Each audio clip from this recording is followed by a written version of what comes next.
कोकण किनारपट्टी भागात सध्या ढगाळ हवामान पाहायला मिळत आहे. कधी पण पाऊस पडेल अशी सध्या कोकण किनारपट्टीवरची परिस्थिती आहे. ऐन उन्हाळ्यात पाऊस पडतोय की काय असं वाटावं असं चित्र सध्या किनारपट्टी भागात पाहायला मिळतं आहे.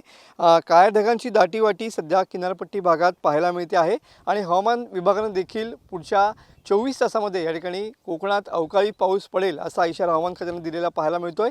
तर गेल्या आठवड्यातच रत्नागिरी जिल्ह्यातल्या लांजा, साखरपा, संगमेश्वर या भागामध्ये अवकाळी पाऊस झालेला होता.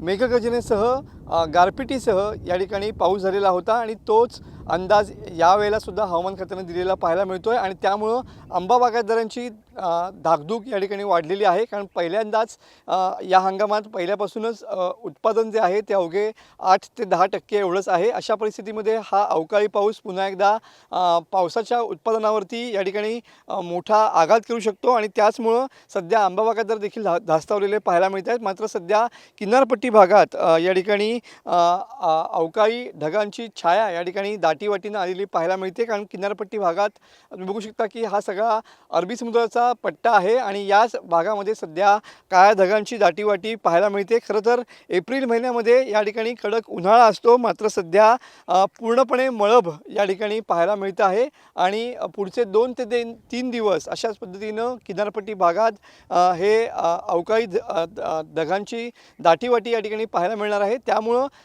या ठिकाणी अवकाळी पाऊस पडेल अशी शक्यता हवामान खात्यानं वर्तवलेली पाहायला मिळते.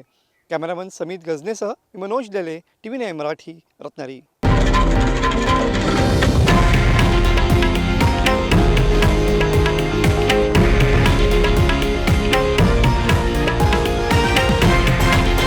हे आहे देशातील नंबर 1 न्यूज नेटवर्क आणि आपण पाहत आहात TV9 मराठी, एकमेव.